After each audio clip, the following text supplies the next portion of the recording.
Assalamualaikum warahmatullahi wabarakatuh. Alhamdulillahirabbil alamin wa bihi nasta'inu ala umuri dunya waddin. Wassalatu wassalamu ala asyrafil anbiya'i wa imamil mursalin sayyidina wa habibina wa maulana Muhammadin. Rabbi shrah li sadri wa yassir li amri wahlul 'uqdatam min lisani yafqahu qawli. Amma ba'd. Berjumpa kembali di Slamet Haryanto Channel di minggu terakhir bulan Ramadan ini. Semoga kita masih diberi kekuatan oleh Allah Subhanahu wa Ta'ala untuk menjalani puasa Ramadan di akhir-akhir bulan Ramadan ini. Dan semoga di akhir bulan Ramadan ini besok kita terbebas dari, kita mendapatkan pahala terbebas dari siksa api neraka. Amin amin ya robbal alamin. Untuk kali ini Slamet Haryanto Channel akan membacakan hadis lagi di kitab Riyadhus Shalihin tentang keutamaan berwudu. Qala al-mu'allif rahimallahu ta'ala wa nafa'ana wa nafa'ani wa bi ulumihi fid dharaini amin ya rabbal alamin. Wa an Abi Hurairah radhiyallahu anhu qala sami'tu Rasulullah sallallahu alaihi wasallam inna ummati yad'una yaumal qiyamati ghurran muhajjalina min atharil wudu'i faman istata'a minkum ayyutila ghurratahu falyaf'al. Muttafaq alaih.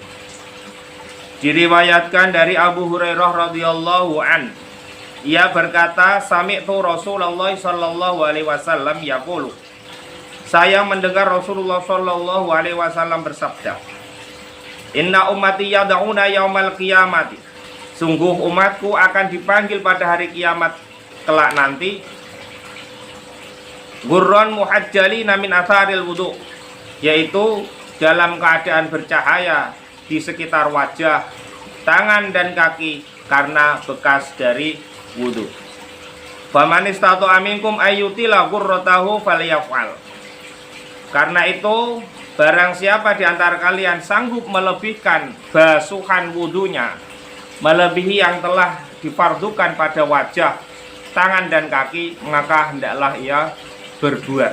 Atau dalam istilahnya, seharusnya kita dalam berwudu itu sunnah-sunnah wudu pun harus kita kerjakan. Wa anhu radhiyallahu an qala sami'tu Khalili sallallahu alaihi wasallam yaqul tablughul hilyatu minal mu'min haitsu yablughul wudu'u.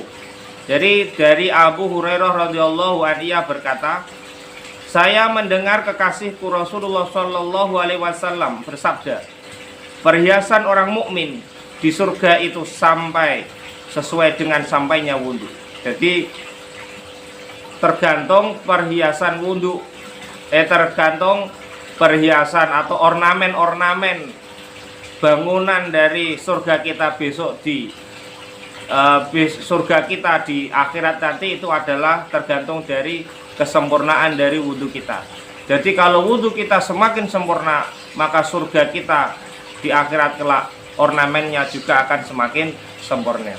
Ibarat rumah itu adalah ada hiasan dindingnya, ada tamannya, berbagai macam perhiasan. Kalau kita mau menyempurnakan wudhu kita. Wa anhu radhiyallahu an qala ra'aitu Rasulullah sallallahu alaihi wasallam tawaddu'a misla wudu'i hadza tsumma qala tawaddu'a hakadza ghufira lahu ma taqaddama min dambi wa kanat salatuhu wa masyuhu ilal masjidin nafilah. Dari Utsman bin Affan radhiyallahu an, ia berkata, saya melihat Rasulullah Shallallahu Alaihi Wasallam berwudu seperti wudu saya ini. Kemudian beliau bersabda, barang siapa berwudu demikian seperti yang dicontohkan Umar, niscaya diampuni dosanya yang telah dilakukan sebelumnya, dan sholatnya serta perjalanannya menuju ke masjid mendapat tambahan pahala. Jadi wudu yang seperti dicontohkan oleh kiai saya dulu itu adalah, jadi rukunnya wudu itu yang pertama adalah niat. Nawaitul wudu'a li raf'il hadasil asghari lillahi ta'ala. Terus kita membasuh wajah yang sesuai dengan kitab Fathul Qorib. Di situ yang pertama adalah membasuh wajah. Jadi anggota wajah itu adalah mulai dari tempat tumbuhnya rambut ini sampai dengan sini.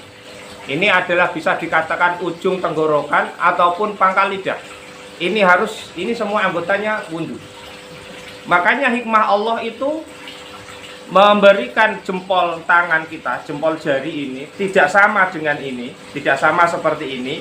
Itu adalah supaya jempol ini bisa meraih anggota wajah yang paling belakang, yang paling bawah ini sampai sini. Jadi ini ke sini. Untuk yang batasnya yang dari kanan ke kiri itu adalah telinga ini. Jadi ini adalah anggota wudhu seorang mukmin atau mukminah. Makanya kalau wudhu itu yang harus dibasuh itu adalah mulai dari tempat tumbuhnya rambut sampai sini, terus sampai sini. Itu baru dikatakan wudhu seseorang mukmin atau mukminah. Dalam hal wajah itu dikatakan sempurna. Makanya mulai kalau wudu disempurnakan, mulai dari sini ke sini, terus ini ke sini. Ya, jadi ini ke sini sampai dekat telinga, sampai ke ujung lidah atau pangkal lidah atau ujung tenggorokan yang sini. Kalau laki-laki batasnya itu mudah, di atasnya jabun. Setelah itu rukun yang ketiga adalah setelah niat dan membasuh wajah itu adalah membasuh tangan. Kedua tangan sampai siku. Jadi yang namanya siku itu sini. Nih. Jadi ini wajib dibasuh. Kebiasaan orang mukmin atau orang awam seperti kita itu kalau kita terburu-buru dalam wudu ini, siku ini tidak kena air wudu. Padahal ini adalah anggota wudu dari sini. Makanya kalau wudu itu harusnya lebih di atasnya siku. Bisa kalau airnya seperti ini, atau dicelupkan langsung ke bak mandi yang ukurannya lebih dari 2 meter persegi, panjang, lebar, dan dalamnya itu. Jadi harus bersih semua, harus basah semua. Termasuk kalau kita memiliki kuku panjang, ini harus dikenakan air itu seperti ini. Misal airnya dari sini, maka harus seperti ini. Kalau enggak, maka itu wudhunya tidak sah atau tidak sempurna. Akhirnya sholatnya pun tidak sah. Makanya kita harus berhati-hati. Setelah itu kita membasuh sebagian kepala. Kalau sunnahnya itu adalah membasuh semua. Mengusap. Kalau mengusap itu bukan dengan air atau bekas air, bukan bersama airnya. Kalau membasuh itu bersama airnya, seperti membasuh wajah, kedua tangan itu kita basuh dengan airnya. Kalau mengusap itu hanya bekas airnya saja, seperti ini. Kita ambil air terus diusap. Itu kalau sunnahnya sampai semua dari rambut kita wajib kita usap.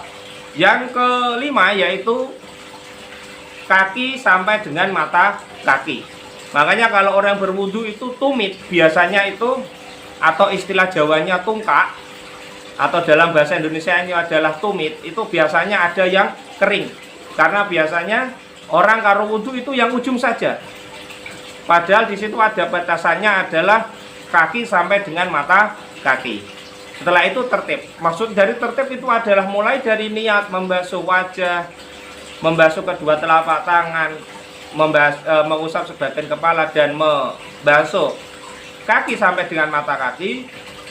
Itu wajib hukumnya urut, tidak boleh kebolak-kebalik. itu maka dikatakan seorang mukmin atau mukminah itu wudhunya bisa dikatakan sempurna. Maka sempurnakan wudhu kita agar sempurna juga keimanan kita dan sempurna juga ibadah-ibadah kita.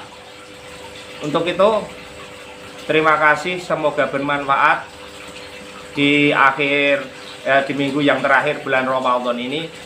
Insya Allah kita berjumpa lagi di kemudian atau di hari esok untuk membicarakan tentang insya Allah masih tentang wudhu lagi.